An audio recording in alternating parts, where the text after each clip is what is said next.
Hello student, कैसे हैं आप सब लोग। आई होप सब लोग अच्छे होंगे। और आप देख रहे हैं मेरा यूट्यूब चैनल, जहां पर मैं बीएससी, एमएससी और इंजीनियरिंग मैथमेटिक्स पढ़ाता हूं, जिसमें से जो हमारा टॉपिक चल रहा है उसका नाम हमारा जनरलाइज्ड लेगर पॉलिनोमियल है। और उसमें हमने डेफिनीशन और जनरेटिंग फंक्शन की बात की हुई है। तो अगर आपने नहीं पढ़ा है तो ये आई टैब बन के आ रहा है, उसमें जाइए, प्ले लिस्ट बनी हुई है, पहले प्ले लिस्ट देख लीजिए, उसमें वीडियो डाली हुई है, वीडियो जाके आप देख लेंगे तो काफ़ी अच्छे समझ में आएगा जो आज मैं पढ़ाने वाला हूँ।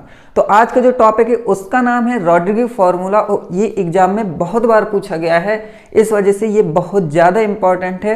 तो चलिए स्टार्ट करते हैं, और स्टार्ट करने से पहले वीडियो को लाइक कर लीजिएगा और चैनल को सब्सक्राइब कर लीजिएगा। तो देखिए यहाँ पर जो रॉड्रिगो फार्मूला है, तो इसमें सबसे मेन बात ये होती है कि इसमें या तो क्वेश्चन में कह देगा कि ड्राइव रॉड्रिगो फार्मूला, और अगर ये नहीं कहता है तो वो सीधे इक्वेशन दे देगा और इक्वेशन में कह देगा कि प्रूव दैट। ठीक है, तो दोनों तरीके से हम देखने वाले हैं। तो स्टार्ट करते हैं। तो सबसे पहले तो मेन इसका रॉड्रिगो फार्मूला की इक्वेशन क्या है वो हम देखेंगे। ठीक है, तो यहां पर आप लिखिएगा एल एन एक्स, यहां पर एल एन एल्फा एक्स, ठीक है, इज इक्वल टू ई की पावर में ई की पावर में x एंड x की पावर में माइनस एल्फा, ये होगा, और यहां पर n फैक्टोरियल होगा आपका, और फिर इसके बाद यहां पर होगा d n टाइम्स तक होता है, एंड इसके बाद e की पावर में माइनस x एंड x की पावर में n प्लस एल्फा। ठीक है, तो ये आपकी इक्वेशन होती है, इसको आप माइंड में रखिए। अब फिर हम इसको सॉल्व करते हैं। तो यहाँ पर सबसे पहले तो देखिए, यहाँ पर जो आने वाला है तो वो हमें कौन सा फॉर्मूला यूज करना है वो बहुत मेन जरूरी होता है। तो यहाँ पर मैंने इससे पहले आपको डेफिनीशन में फॉर्मूला बताया हुआ था, जो इक्वेशन नंबर 3 थी। तो वो इक्वेशन नंबर 3 क्या थी, वो ये थी, इज इक्वल टू, यहाँ पर summation m is equal to 0 to n, और फिर इसके बाद यहाँ पर 1 प्लस एल्फा n, और यहाँ पर m factorial n minus m factorial. ठीक है, इसके बाद यहाँ पर 1 प्लस एल्फा m हो जाएगा, और यहाँ पर हो जाएगा माइनस x की पावर में m। आप माइनस बाहर भी कर सकते हैं, मैंने साथ में कर लिया है तो उससे कोई दिक्कत नहीं है। तो ये आपकी इक्वेशन है, इसको आपको लिखना है, और यहाँ पर आप लिख लीजिएगा वी नो दैट। ठीक है, पहले, फिर इसके बाद ये इक्वेशन लिखिएगा, और इस इक्वेशन का नाम आप रख दीजिएगा कि दिस इज इक्वेशन फर्स्ट। फिर इसके बाद आपको करना क्या है कि इसमें आपको देखिए, अब यहाँ पर हमको माइंड ये लगाना पड़ेगा कि इसमें मेन जरूरी क्या चीज आ रही है। यहाँ पर x माइनस, यहाँ पर x पावर जो माइनस एल्फा है, तो यहाँ पर होना चाहिए कि नहीं होना चाहिए, होना चाहिए। वो कहाँ से आएगा, जब हम इसमें एक बार ऐड करेंगे, एक बार सब्ट्रैक्ट कर देंगे, है ना। तो किस तरीके से, एक बार आप लिख लीजिएगा यहाँ पर x पावर माइनस एल्फा, एक बार होगा x पावर प्लस एल्फा। तो यहाँ पर पहले हम ये लिख लेते हैं। ठीक है, यहाँ पर इस तरीके से लिख लेते हैं, एंड यहाँ पर आप क्या कीजिए कि -1 की पावर में m अलग हो जाएगा, और यहाँ पर x की पावर में एल्फा है और यहाँ x की पावर में m है। तो जब दोनों सेम होते हैं बेस, तो फिर ये ऐड हो जाती हैं। इतनी सी बात हो गई। अब आपको करना क्या है कि यहाँ पर नीचे क्या बचा हमारा, नीचे बचा m factorial n minus m factorial और 1 प्लस एल्फा m। ठीक है, इसको इक्वेशन आप 2 मान लीजिए। ठीक है, अब इसके बाद आपको करना क्या है, तो इससे पहले मैंने आपको याद हो अगर, तो मैंने जैकोबी पॉलिनोमियल में जब आपको रॉड्रिगो फार्मूला सॉल्व कराया था, तो उसमें मैंने कुछ ऐसा लिखा था जो यहाँ पर भी सेम यूज होने वाला है। तो वो क्या लिखा था, अगर पढ़ा होगा तो समझ जाएंगे, नहीं पढ़ा तो कोई बात नहीं है, मैं यहाँ आपको समझा देता हूँ। तो देखिए, यहाँ पर हमने एक चीज लिखनी है कि जैसे मान लीजिए एक S है, ठीक है, और एक K है। ठीक है, दोनों क्या हैं, दोनों आपके नॉन नेगेटिव इंटीजर हैं।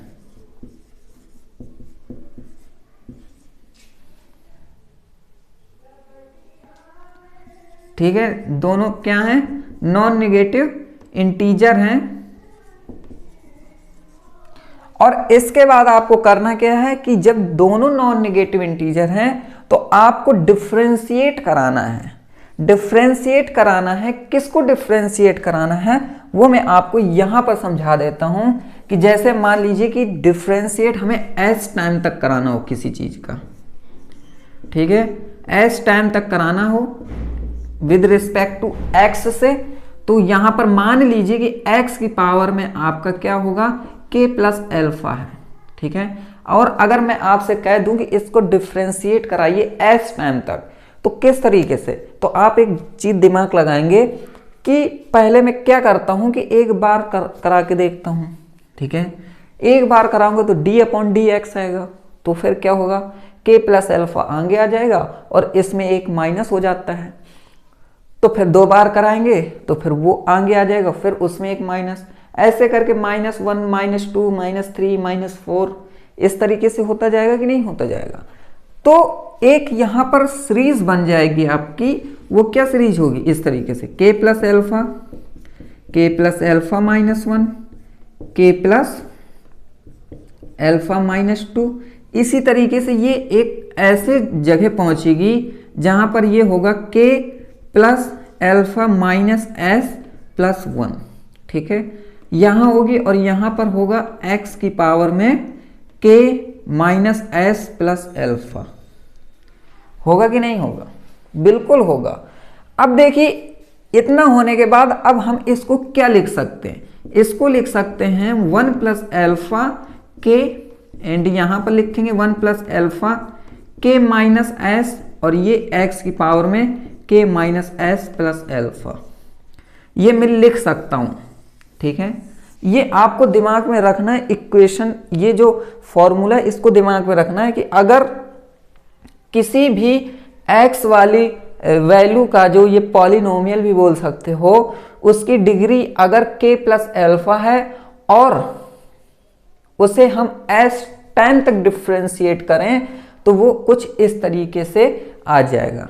अब देखिए यहां पर जो d की पावर s है और d ये s टाइम है, तो इसको मैं इस तरीके से भी लिख सकता हूं, लिख सकता हूं ना, इस तरीके से भी लिख सकता हूं। तो चलो इतना हमें समझ में आ गया, ठीक है। तो अब हम आगे बढ़े इससे। तो देखिए ये आने के बाद अब हमको करना क्या है कि यहां पर आपको जो डिफरेंशिएट कराना है वो कैसे कराना है। मान लीजिए यहां पर लिख रहा हूं मैं d की पावर में n माइनस m टाइम, और यहां पर लिख रहा हूं x की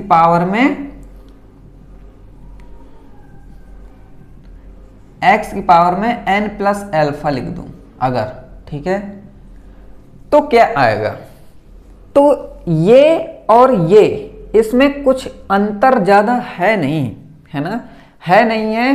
तो इसको अगर मैं इस हिसाब से देखूं तो इसमें मैं कैसे रख सकता हूं वो देखिए आप। तो देखिए यहां पर क्या है, 1 प्लस एल्फा है, एल्फा यहां पर कहां है, आप देखिए k प्लस एल्फा है, यहां पर क्या n प्लस एल्फा है, एल्फा एल्फा सेम है, तो यहां पर मैं 1 प्लस एल्फा लिख सकता हूं। तो यहां पर मैंने लिख लिया 1 प्लस एल्फा। अब इसके बाद आप देखेंगे कि यहां पर k है कि नहीं है, कहां पर है, यहां पर, और यहां पर k की जगह क्या है, n है, तो यहां पर मैं n लिख लेता हूं। इसके बाद 1 प्लस एल्फा। अब यहां पर देखिए k माइनस एस है, k क्या है यहां पर, n है, और s क्या है यहां पर, ये है। तो अगर मैं n minus n plus m हो जाएगा ये, अगर मैं n में इसको घटा दूं तो ये क्या हो जाएगा, माइनस अंदर हो जाएगा तो m हो जाएगा, और इससे ये कैंसिल हो जाएगा। तो मैं कह सकता हूं कि यहां पर m आ जाएगा। इसके बाद x की पावर में क्या है, यहां पर k minus S plus alpha, और यहां पर x की पावर में क्या है, x की पावर में k minus S plus alpha है। तो यहां पर हम x की पावर में क्या लिखेंगे, तो शायद आपको ना दिख रहा हो, तो देखिए यहां पर मैं लिख देता हूं इसके नीचे कि x की पावर में, इसमें ही ये मल्टीप्लाई, ठीक है, x की पावर में k की जगह क्या है हमारा, n है, ठीक है, s की जगह क्या है, ये है, तो माइनस अगर होगा तो n से n कैंसिल हो जाना है, लेकिन मैं इस तरीके से लिख लेता हूं, ठीक है। एंड प्लस एल्फा है, and plus alpha plus alpha लगा दिया, तो ये कुछ x की पावर में m प्लस एल्फा हो जाएगा। ठीक है, इतना समझ में आ गया। तो कहने का मेरा मतलब है कि इसमें इंटू क्या आ जाएगा, इसमें इंटू x की पावर में m प्लस एल्फा हो जाएगा।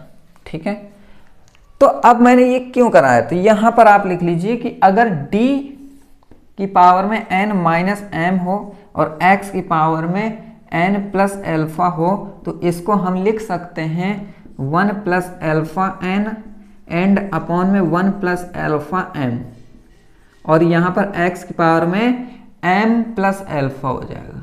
ठीक है, इतना होने के बाद अब देखिए ये यहाँ देखिए इसको, अब मैं इनकी जगह में इसको ये लिख सकता हूँ। अब ये वैल्यू आप इक्वेशन 2 में देखिए, आप इक्वेशन 2 में देखेंगे तो 1 प्लस एल्फा है, नीचे है 1 प्लस एल्फा n है एंड x पावर में m प्लस एल्फा है। ठीक है, तो इतनी चीजें हैं, तो इतनी चीजों की जगह मैं ये लिख सकता हूं इसको, तो लिखते हैं। तो देखिए जब इसको लिखेंगे तो क्या आएगा,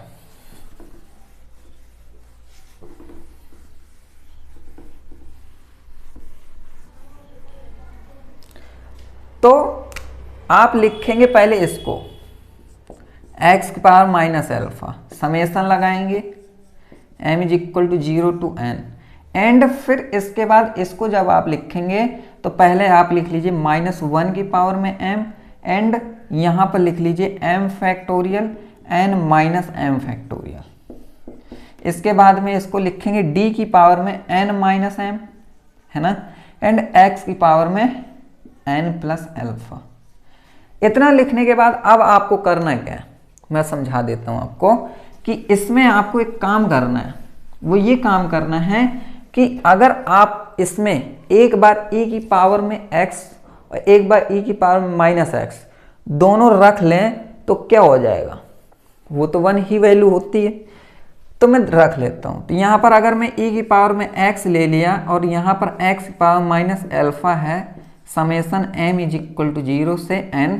ठीक है, एंड यहाँ पर -1 की पावर में m है और एक बार e की पावर में माइनस x है।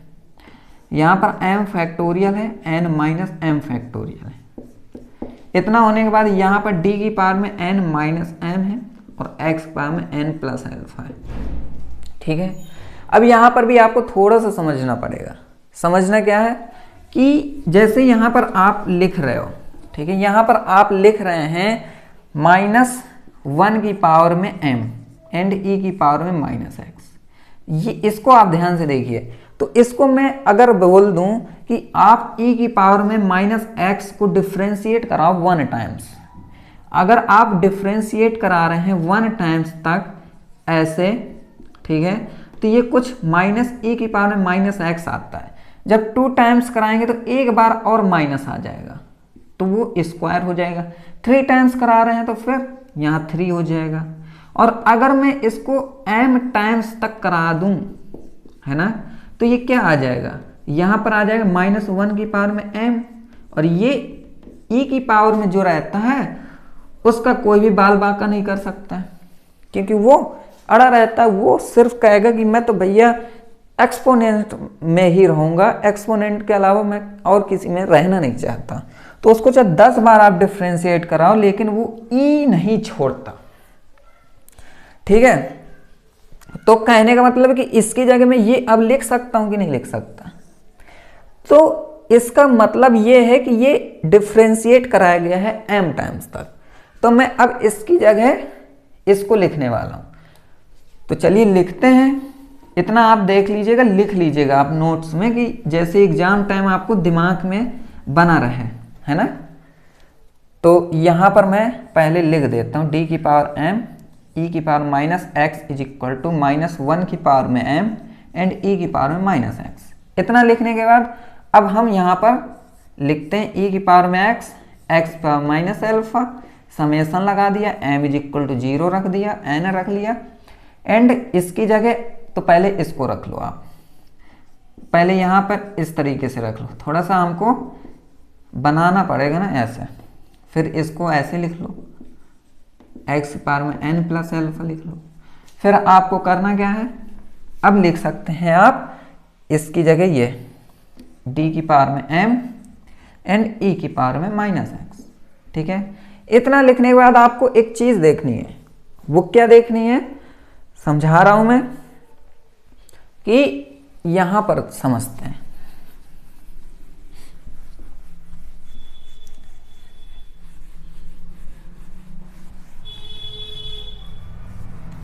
तो देखिए यहां पर अगर मैं यहां पर n फैक्टोरियल ऊपर और एक n फैक्टोरियल नीचे लिख दूं तो कुछ जाएगा क्या, कुछ नहीं जाएगा। तो यहां पर मैं लिख सकता हूं e की पावर x और x पावर माइनस अल्फा, एक नीचे n फैक्टोरियल लिख दिया तो एक ऊपर बच जाएगा यहां पर n फैक्टोरियल। ठीक है, एंड यहां पर हो जाएगा m factorial n minus m factorial. ठीक है, फिर यहां पर इसको आप लिख लीजिए D N minus M X power में n प्लस अल्फा। एक सेकेंड रुकना, लाइट चली गई। तो स्टूडेंट यहां पर देखिए आप कि जैसे ये लिखा हुआ है, ठीक है, यहां पर है ना, इसके बाद ये आया हमारा, तो यहां पर e की पावर x ये हो गया और फिर इसके बाद यहां पर हो जाएगा हमारा e की पावर में माइनस x। ठीक है, इतना हो गया। सॉरी, यहां पर d पहले आएगा फिर आएगा, है ना। तो पहले d लिख दिया, d की पावर में m एंड फिर इसके बाद e की पावर में माइनस x। ठीक है, इसकी वैल्यू। अब देखिए यहां पर आप एक चीज देखेंगे कि इसको मैं क्या लिख सकता हूं, इसको लिख सकता हूं NCM। लिख सकता हूं कि नहीं लिख सकता। आपने कॉम्बिनेशन पढ़ा ही होगा, तो कॉम्बिनेशन में इसका फॉर्मूला होता है जैसे NCR, है ना।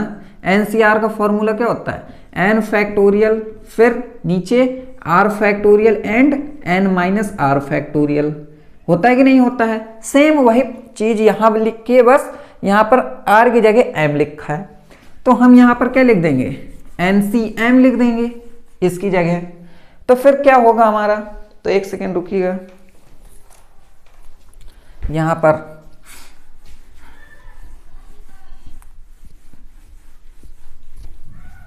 तो यहां पर हम लिखेंगे e की पावर में x power minus alpha and n factorial. फिर यहां पर summation m is equal to 0 से n, फिर ये NCM हो जाएगा और d की पावर में n minus m x n plus alpha and d की पावर में m e की पावर में माइनस x। ठीक है, अब देखिए यहां पर ये जो फॉलो हो रहा है ये लेबनीज थ्योरम का फॉलो हो रहा है ना। तो लेबनीज थ्योरम मैंने बताई होगी या तो आपने पढ़ा भी है।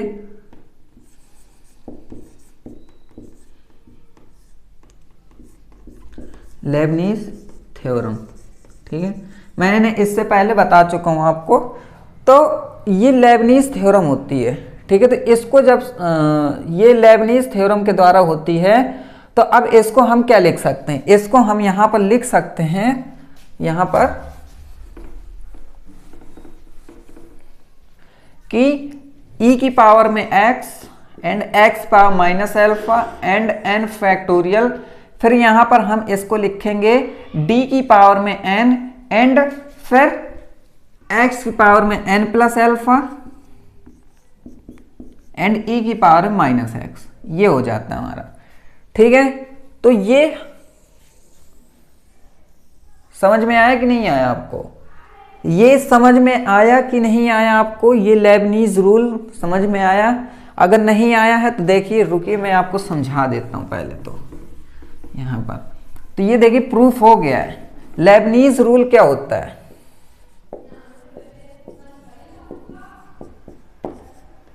लेबनीज रूल जो होता है वो ये होता है कि अगर आप डिफ्रेंशिएट कर रहे हो किसी को और वो दो टर्म हैं x, जैसे ये x हो गया ना, जैसे हम जैसे एक बार डिफ्रेंशिएट कराते हैं d अपॉन डी एक्स और फिर जहां दो हो, है ना, तो हम एक फर्स्ट सेकेंड मानकर कर सकते हैं। लेकिन ये अगर n टाइम्स तक हुआ करता है तो वहां पर लेबनीज थ्योरम या लेबनीज रूल का यूज होता है तो ये कुछ इस तरीके से हो सकता है, ठीक है, इस तरीके से।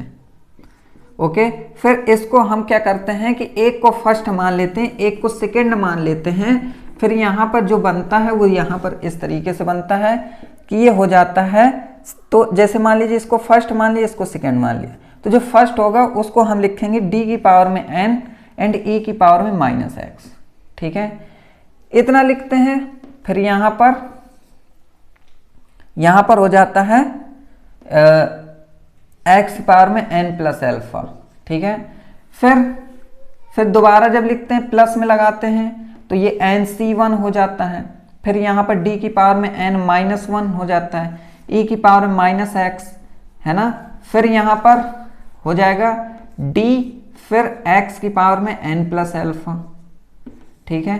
तो इस तरीके से ये चलता रहता है, इस तरीके से, तो ये चीज होती है, ठीक है। फिर nc1 तो 1 घटा, फिर nc2, फिर nc3, ऐसे करके ये कुछ इस तरीके से समेशन होता है। समेशन में हम कह सकते हैं कि इसको m की जगह अगर 0 रखोगे तो फिर ये कुछ इस तरीके से प्रोवाइड करता जाएगा, ठीक है। तो ये लेबनीज रूल होता है। मैंने इक्वेशन और आपको पता भी होगी क्योंकि ये लेबनीज जो थ्योरम है ये आपका न्यूमेरिकल एनालिसिस में भी यूज होता है, ठीक है, कॉम्प्लेक्स नंबर में भी यूज होता है। जो कॉम्प्लेक्स एनालिसिस है वहाँ सब जगह आपको पढ़ने को मिला होगा। तो ये देखिए, ये हो गया आपका प्रूफ, है ना। तो ये रॉड्रिगो फॉर्मूला इस तरीके से सॉल्व करते हैं। और अब आप एक काम कीजिए कि जो मान लीजिए जो मैंने नहीं पढ़ा है या मुझसे छूट गया, तो आप कमेंट कीजिए, उसमें मुझे बताइए कि कौन सा टॉपिक पढ़ना है आपको, तो मैं वो टॉपिक आपको पढ़ाऊँगा, वो वीडियो लेकर आऊँगा, जिससे कि जो भी छूटा है वो आपसे फिर एग्ज़ाम में ना छूटे, ठीक है। तो कमेंट कीजिएगा, जो नहीं मैंने पढ़ाया है तो वो मैं आपको, जैसे जो भी चैप्टर है, जैकोबी हो गया, जैकोबी है, और हमारे हाइपरजेमेट्रिक हैं, जनरलाइज हैं, बीटा गामा फंक्शन है, कोई भी हो, और किसी भी चैप्टर से कोई भी टॉपिक अगर मैंने नहीं पढ़ाया है तो आप एक काम कीजिए कि कमेंट कीजिए, मुझे बताइए कि सर आप इस टॉपिक पे वीडियो बनाइए, तो मैं उस टॉपिक पे वीडियो आपको ज़रूर बनाऊंगा। तो चलिए मिलते हैं अब नेक्स्ट लेक्चर में, तब तक के लिए खुश रहिए and all the best and good bye.